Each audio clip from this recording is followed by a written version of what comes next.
En France, pendant près d'un siècle, des milliers de jeunes hommes quittaient leur vie ordinaire pour endosser l'uniforme. Pas parce qu'ils le choisissaient, mais parce que la nation l'exigeait d'eux. C'était un moment qui arrivait tranquillement, souvent avec une seule enveloppe sur le paillasson. Mais l'expérience qui suivait les façonnait bien au-delà de leurs mois de service. Voici 15 choses que le service militaire a véritablement enseignées aux derniers garçons qui l'ont vécu. Numéro 1. Le jour où la lettre arrivait. Cela commençait souvent par une enveloppe fine reposant sur le sol du couloir, le genre de courrier officiel qui faisait taire toute la maisonnée. Les garçons rentraient du travail ou de l'école pour trouver leur mère la tenant délicatement, comme si le papier lui-même portait quelque chose de lourd. À l'intérieur, une date, une destination, et la réalisation soudaine que l'enfance se terminait plus vite qu'il ne l'avait prévu. Il n'y avait pas de grand discours, aucun moment pour se préparer. Juste une compréhension silencieuse que la vie, dans tout son confort familier, avait été mise en pause. Certains ressentaient de la peur, d'autres de la fierté. Mais presque tous ressentaient le poids de l'entrée dans quelque chose de bien plus grand qu'eux-mêmes. Cette seule lettre portait plus que des ordres. Elle portait une ligne entre la vie qu'ils connaissaient et l'homme qu'ils deviendraient. Numéro 2, la coupe de cheveux qui effaçait l'adolescence. Dans les casernes, les barbiers ne faisaient pas de conversation. Ils ne demandaient pas comment vous l'aimiez. Ils pressaient simplement la tondeuse sur votre crâne et laissaient les cheveux tomber en tannettes. Le son était constant, aigu, inoubliable. Un bourdonnement rappelant que l'individualité ne vous appartenait plus. Les garçons qui avaient soigneusement peigné leurs mèches le matin se regardaient devenir des étrangers dans le miroir.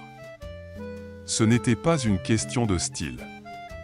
C'était une question d'unité, de discipline, et de la vérité silencieuse que vous entriez dans un monde qui ne se plierait pas à vous. Cette première coupe était le vrai commencement. Un moment qui coupait les derniers fils de l'adolescence. Numéro 3, l'uniforme qui ne semblait jamais bien aller. Laine qui gratte, Rangers raides, boutons de cuivre qui brillaient même quand vous étiez trop fatigué pour vous en soucier. Rien dans l'uniforme ne semblait naturel. Les manches pendaient, les cols piquaient, les bottes donnaient des ampoules. Pourtant, une fois enfilé, tout changeait.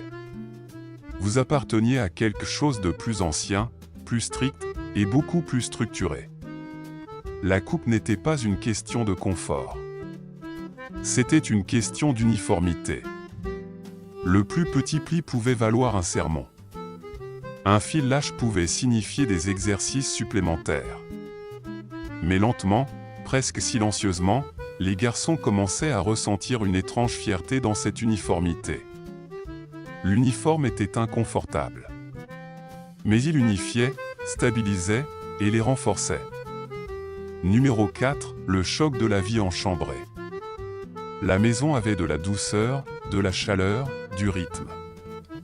La vie enchambrée n'avait rien de tout cela.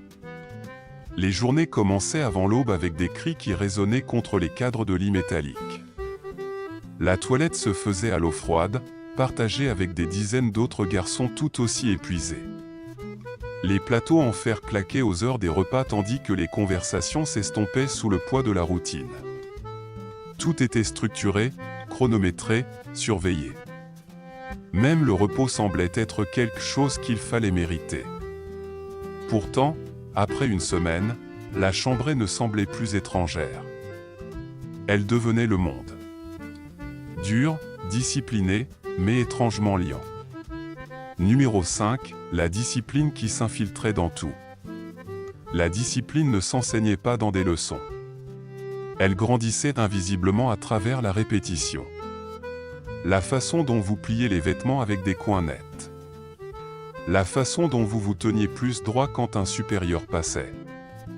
L'instinct de répondre rapidement, correctement, même avant d'avoir pleinement réfléchi. Les lits imparfaits signifiaient des conséquences. Les Rangers mal cirés signifiaient un autre tour de polissage. Mais sous la pression, beaucoup de recrues trouvaient quelque chose d'inattendu, un sens de la fierté, un sentiment qu'ils devenaient plus aiguisés, plus stables, et plus capable qu'il ne l'avait jamais imaginé en dehors de la caserne. Numéro 6, les frères qu'on ne choisissait pas. Les amitiés ne se formaient pas par de petites conversations. Elles se formaient dans des terrains d'exercice trempés de pluie, dans de longues marches où le silence portait plus de sens que les mots. Dans des cigarettes partagées après l'extinction des feux, dans des lits superposés séparés par seulement quelques centimètres. Des garçons de vie complètement différentes. Ouvriers d'usine, étudiants, mineurs, commis de magasin. Ils apprenaient à compter les uns sur les autres avec une intensité qui restait avec eux longtemps après la fin du service. L'épreuve ne construit pas seulement le caractère. Elle construit des familles. Numéro 7, les punitions partagées, les erreurs partagées. L'une des leçons les plus rapides était que rien n'était vraiment individuel. Si un garçon sortait de la ligne, toute l'unité payait pour cela. Un seul lit mal fait pouvait signifier des exercices supplémentaires pour tout le monde. Une formation ratée apportait une punition collective qui frappait souvent plus fort que l'erreur originale.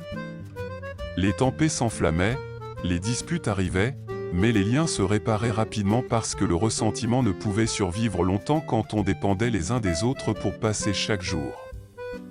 Cela apprenait aux garçons à penser au-delà d'eux-mêmes, à être protecteurs, à se porter mutuellement à travers les moments les plus durs. Numéro 8, les affectations loin de chez soi. Tous les jeunes hommes ne servaient pas en France métropolitaine. Beaucoup se retrouvaient en Algérie, en Allemagne, au Tchad, en Indochine, dans des endroits où le monde semblait plus grand, plus bruyant et bien plus imprévisible. Les lettres de la maison arrivaient tard, parfois des semaines après avoir été postées. De nouveaux climats, de nouvelles tensions et de nouveaux dangers transformaient les garçons plus vite qu'aucun sergent ne pouvait le faire. Certains montaient la garde le long de frontières tendues. D'autres vivaient le conflit de première main. Le monde ne semblait plus théorique. Il semblait urgent, réel et souvent effrayant. Ces déploiements transformaient les garçons en hommes d'une manière que la paix ne pouvait jamais faire.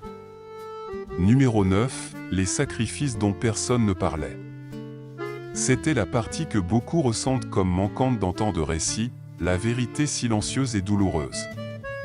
Tous les appelés ne rentraient pas chez eux en sécurité. Certains revenaient avec des blessures qui duraient toute une vie.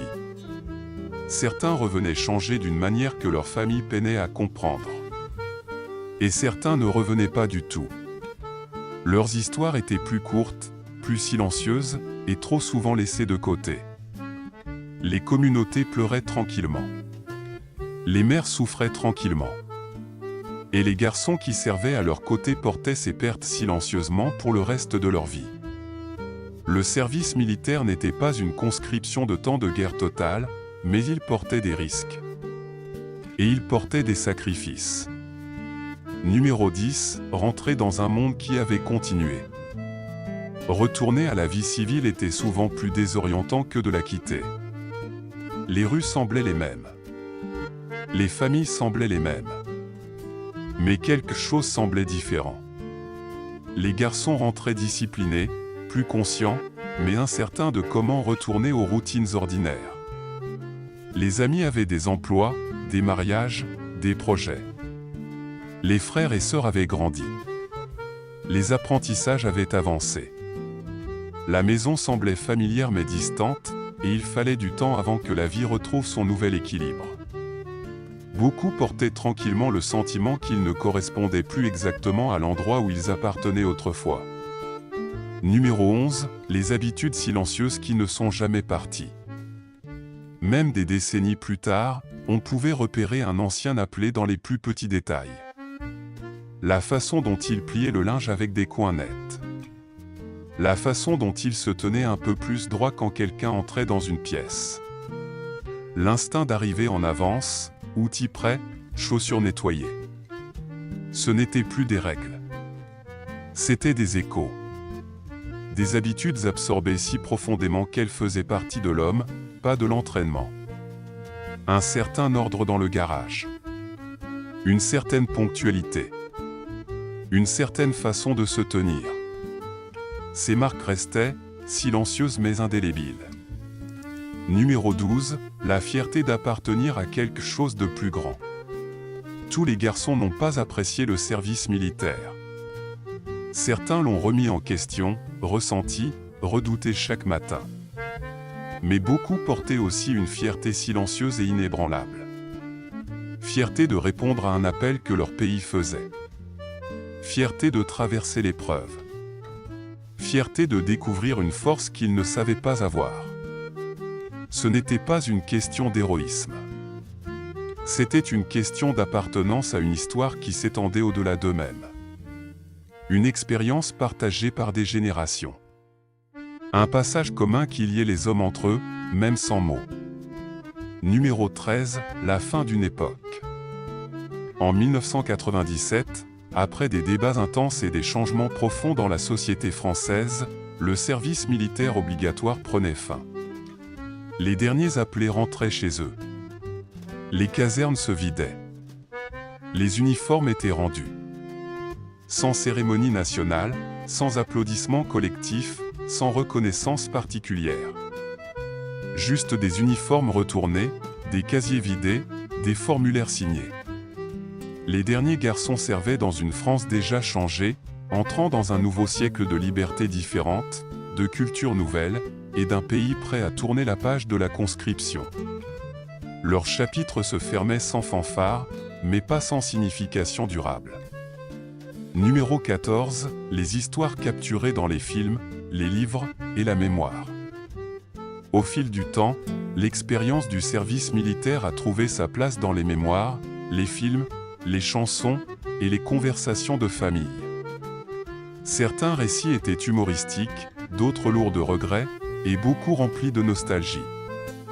Les matins froids, les exercices criés, les rangers usés, les amitiés forgées à travers la boue et l'épuisement. Ceux-ci sont devenus le matériau d'histoire transmise à travers les générations, capturant un chapitre compliqué avec honnêteté plutôt qu'idéalisation. Numéro 15, l'empreinte sur la nation.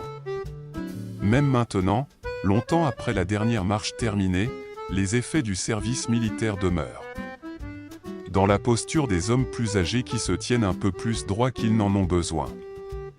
Dans la façon méticuleuse dont ils organisent un atelier ou plient un pull. Dans la discipline, l'endurance, la fierté silencieuse qu'ils ont transmise à leurs enfants et petits-enfants. Le service militaire n'était pas parfait. Il n'était pas facile. Mais il a façonné des générations prises entre guerre et paix. Des générations dont les pas résonnent encore doucement à travers la France aujourd'hui. Qu'en pensez-vous ? Le service militaire aurait-il dû rester, disparaître plus tôt, ou être réinventé entièrement ? Faites-le nous savoir dans les commentaires et partagez vos histoires ou celles de votre famille. La France se souvient le mieux des choses quand nous les racontons ensemble.